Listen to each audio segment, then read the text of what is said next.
अन्नपूर्णे सदा पूर्णे शंकर प्राणवल्लभे ज्ञानवैराग्यसिद्ध्यर्थं भिक्षां देहि च पार्वती।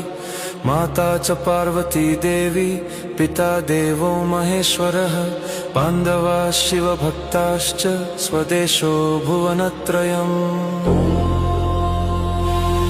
अन्नपूर्णे सदा पूर्णे शंकर प्राणवल्लभे ज्ञानवैराग्यसिद्ध्यर्थं भिक्षां देहि च पार्वती।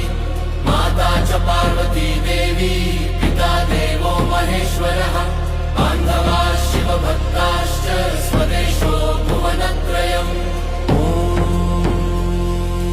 अन्नपूर्णे सदा पूर्णे शंकर प्राणवल्लभे ज्ञानवैराग्यसिद्ध्यर्थं भिक्षां देहि च पार्वती। माता च पार्वती देवी